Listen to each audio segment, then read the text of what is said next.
I am Jesse Burnett, Executive Director at St. John's Ministries. And I'm Alexia Rain, President and CEO of the Gateway Collective.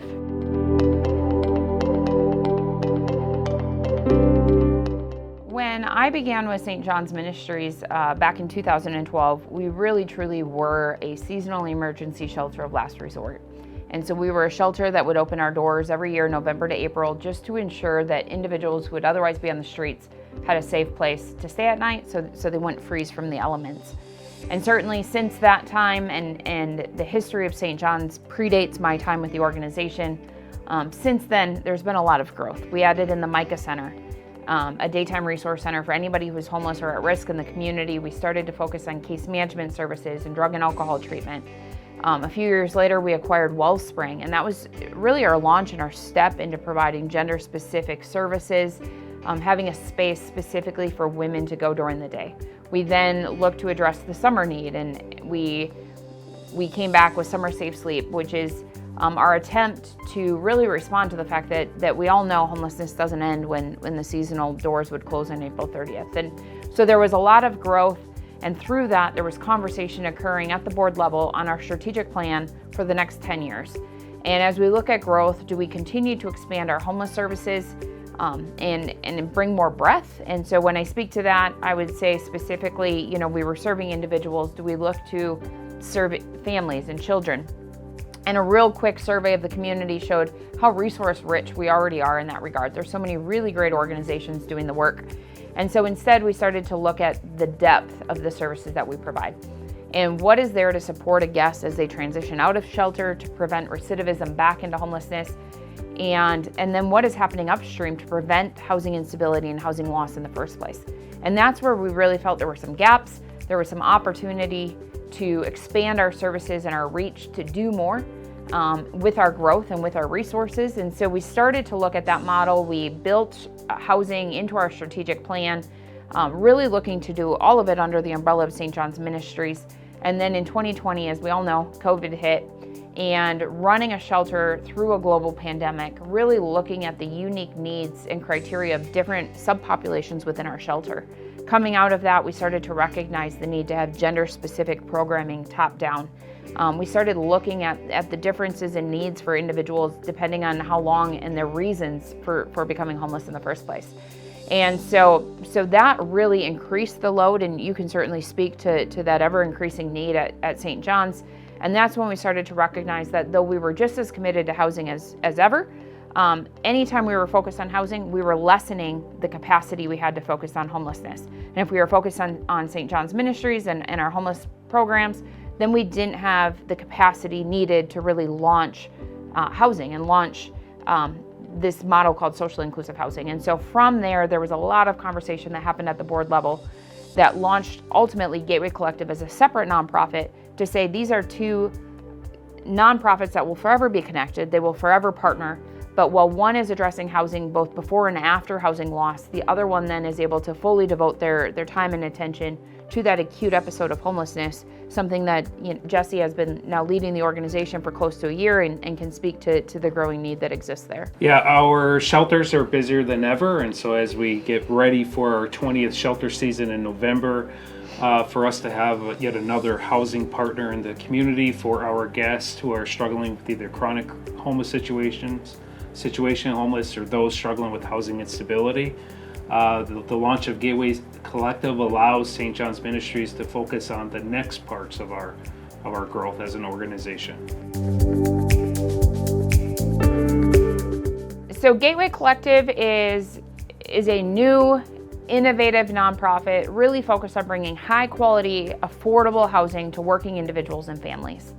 And so we believe strongly in our ability to wrap around the family unit, whether that's a family of one or a family of 4 or a family of 10, our ability to bring services around that family while they're still housed, while they still have income coming in, and support them can be the difference between a family moving back into financial stability and financial growth or falling into a path of housing instability and ultimately housing loss. And so our first project, City Center Lofts, is 72 units of mixed-use multifamily downtown. And it's, again, high-quality housing, looking to bring housing to working individuals and families across all income levels. but to do so in an innovative way that brings wraparound support and resources, that reinvest their rent into a savings account for their financial future, that supports them with childcare and transportation, things that we know are so often risk factors in that pathway into homelessness.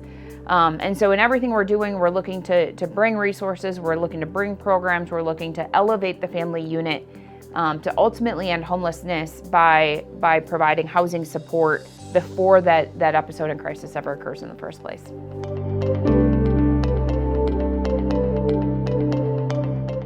The history of St. John's is so rich.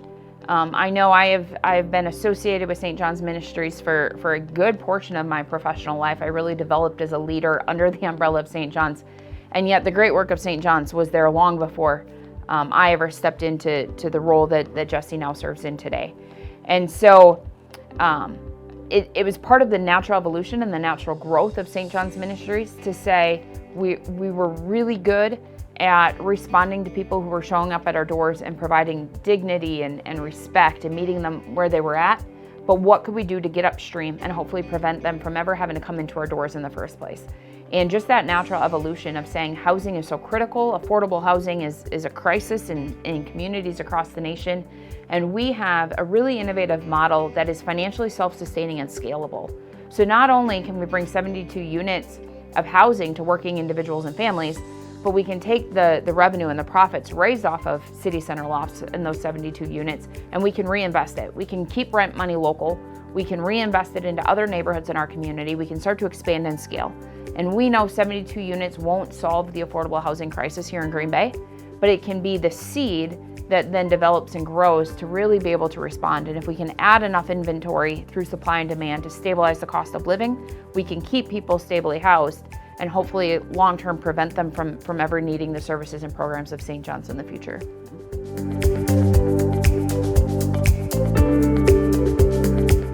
I'm excited because Gateway Collective will add quality housing to the downtown area for those who need it. And for us, knowing the employees of Gateway Collective and knowing that they all were within St. John's Ministries at one point, the connections and the collaborations are there. They're missionally aligned. And knowing that a partner like Gateway Collective will be out there in the community, that allows us to then focus on other parts of our strategic plan and strategic vision. And I'm excited about all the things that are ahead of us between Gateway Collective, St. John's, and things that we know we need to respond to, a lack in the community, and how St. John's can focus on that.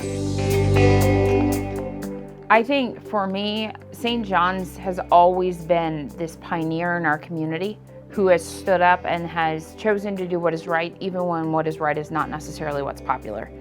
And it's been such a humbling and incredible experience to be part of that legacy, to be surrounded by board members and donors and community members who believe in that and who fight for that and who fight for the dignity and the worth of each individual.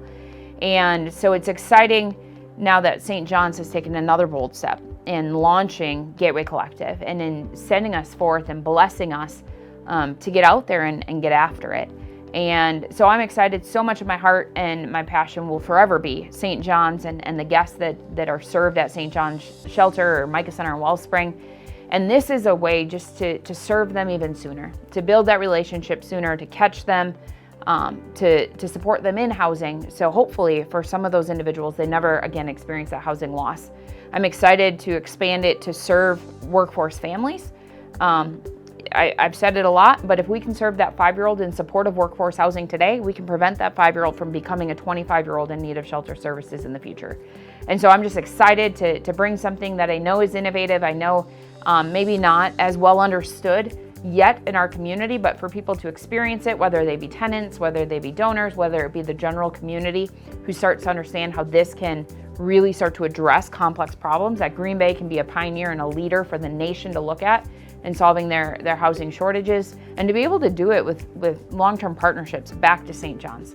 That again, we're trying to catch families before they experience housing instability, but for those that maybe come through the doors of St. John's or Freedom House or another shelter in town, and then they're out there and they're working and they're rebuilding their life and they're looking to take that next step, to know we can be part of that long-term solution for them as well.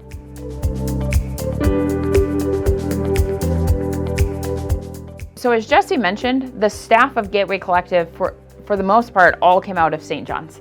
And in particular, Eugene, who is the case manager with St. John's for a decade, is coming over. He's really passionate about Joseph Project, which is an employment training program we run in partnership with Senator Johnson's office. And that specifically, by bringing that out from Micah Center, it's always been a community-based program, but now to host it in a community-based setting while still providing really tangible support and partnership back to the guests of St. John's, that we can help transport them to the class, that we can provide advocacy and support, put them through the program, that we can come and still run that class back at Micah Center and remove that transportation barrier as well.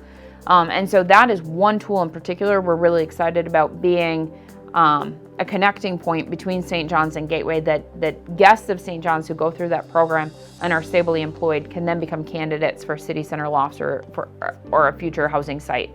In addition to that is just making sure Eugene continues to be a resource back to Micah Center, talking about the programs, talking about the supportive services that Gateway Collective can partner with, and how we can continue to walk alongside the guests of St. John's.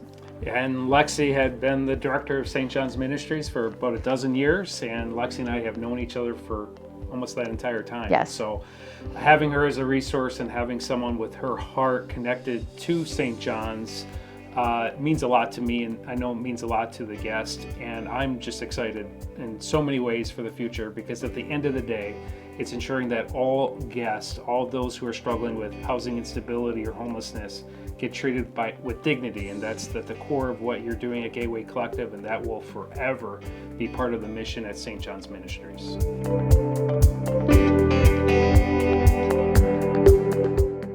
Providing resources and housing and shelter services to those who need it, it's expensive, and the numbers keep going up because the need in the community keeps going up. And so the challenge for us at St. John's, and really what I'm trying to impress upon our staff, is even though the numbers are going higher and higher, we can't get lost in the numbers. We have to look at each person who comes to the doors and say, how are we going to reach that person? How are we going to treat that person with dignity and respect? How are we going to help them move forward?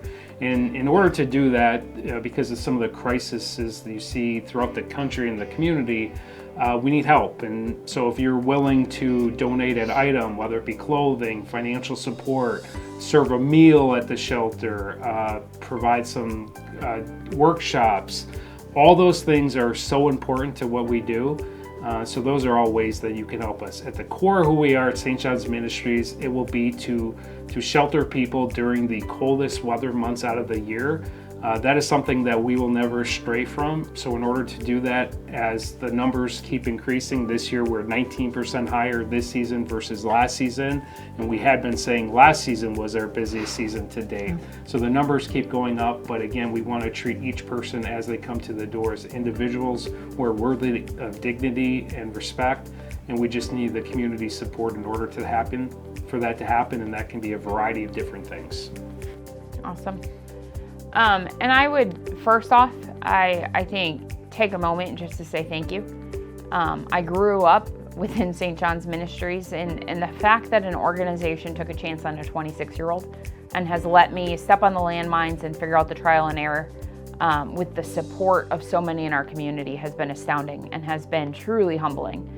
And so we've seen that support. It's why St. John's Ministries was always able to respond to growing needs. It's why we were able to step into the daytime resource center, the region's only daytime resource center of its kind when Micah Center opened. And then we were able to acquire Wellspring and keep the doors open and have gender-specific services, is because we know that we are a community-based organization that has the breadth and the support of so many in our community. And so in terms of what would my ask be out to you today, it would just be to continue that same level of support. St. John's, it's so exciting to watch what Jesse is doing with the organization and where they're headed moving forward. The hiring team around that position looked, I think, nationally, and to be able to find somebody right here in the community that bleeds our mission so well and leads so well is really exciting. And then over on the Gateway side, I would say that support. We are just looking for early adopters who want to understand what we're after, because it is an innovative model. We understand we're introducing something to our community that hasn't arrived here yet, but we really do believe this is a pathway to end homelessness and solve our affordable housing crisis. And so for people who get excited about that, just reach out. We'd love to give you a tour. We'd love to educate you so you can go out and be advocates for what we're after. Certainly as a new nonprofit, we need that financial support. We need those volunteers. We need all of those resources as well. We recognize that. And yet I want to make sure St. John's is always set up for success. That is so much of my heart. But for individuals who are excited and passionate about serving working families who are living paycheck to paycheck but might be one crisis away, if you want to be part of helping them stabilize and get that support they need so they never experience homelessness in the first place, we'd love for you to reach out and be part of that journey with us.